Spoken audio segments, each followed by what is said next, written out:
Oilers post-game following a tough 4-3 loss in overtime to the Lloydminster Bobcats, and with me is one of the goal scorers for the Okotoks Oilers tonight, Dean Spak. And Dean, quite simply, it's been tough sledding. We know this with the bodies in the stands. We see them, but overall, at the end of the day, I think this Oilers effort probably deserved more than just the 1 point tonight.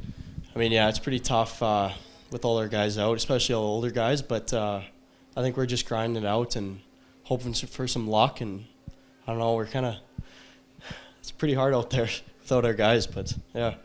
As now you kind of get called in as a veteran, and you say it's tough out there, and what maybe is the toughest part that is kind of lingering with this team? The effort is definitely there. I saw that in the first period, and able to come back in that game when you're down 3-2 after having a lead, but just what's kind of the lay of the land out there right now?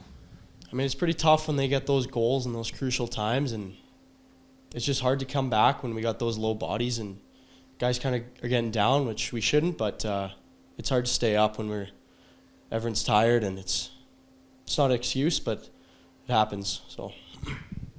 And with that, you do have the Whitecourt Wolverines tomorrow. You face them at the showcase. I think it's one of those instances where if you have a good start, it can just kind of keep your composure a little bit here. You have an opportunity again to come away with some points.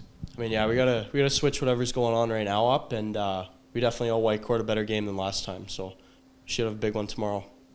Dean, appreciate the time as always, and we'll see you tomorrow, and best luck against Whitecourt. Awesome. Thank you, Gino. But now with me is Oilers assistant coach Reid Hnatowich. And coach, we could talk about short rosters. We already know that's the case for this hockey club, but at the end of the day, you're able to come back. You have some resilience, but can't get the additional point.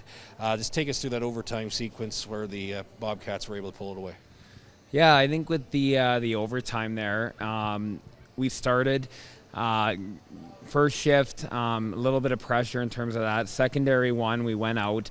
A little bit of structure in the neutral zone kind of failed when they got their regroup off that. We just need to be more aggressive in terms of taking away their time and space and getting them to the outside to avoid those types of shots. And that's really the 3-on-3 there, right? Quick, done with, a little mental error where we weren't aggressive enough, and it ended up in the back of our net.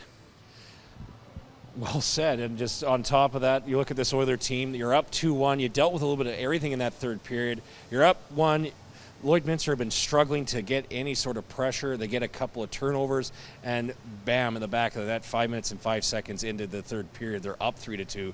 So now it's your turn to come back, and you do that courtesy of a Cade Turner a Cade Turner, just a great feed on a one-timer on a nice feed from Nolan Flint, started by Reid Lorenz, but just some resilience, and just describing that third period with a short staff, you would love to see something like that every night. Yeah, like we, in that third period, we had some really good spurts. I think at the end of the result with it, it's those little intangibles that this team's still kind of working for and being consistent. And you see it in little spurts, right, in terms of the aggressiveness off of our face-off, finishing the checks, our aggressiveness and skating with the angles. It's just something right now we're not doing on a consistent basis, and that is a hurdle we're going to need to get over kind of moving forward. Just every single shift, these guys have jobs to do. They have things to execute off of, and it can't be once or twice a period or 10 times a period. It needs to be the mindset that every time they go out, there's an execution point. They don't have to be out there long. It can be a quick 35, 40 seconds, do your job, get off, and then let the next line do it, right? Setting guys up properly in terms of our shift changes, biggest things like that, and just doing it on a consistent basis. And that's this team's hurdle right now. Last one for you, Coach. After a 6-3 loss to the Whitecourt Wolverines, you got them back here at Payson. Same story. We'll probably have a couple different affiliates that are going to come into the lineup for this Oiler team, but you've seen a team that's beat you 6-3. What do you know about this Whitecourt team, and what do you expect, and how do you need to prepare and be ready for a better result for this team tonight? Yeah, they're a very well-coached team. I really like the way they play. And I think heading into tomorrow, just reflecting back on last time that we had them in the showcase, I didn't like our start. I don't think anyone on our organization liked the start in terms of the aggressiveness. We can't take these starts off, and that's going to be the biggest one. Heading into tomorrow, we have to have a short memory with this game and lay it all on the line. And again, like we said, with the consistency, it needs to be from the puck drop.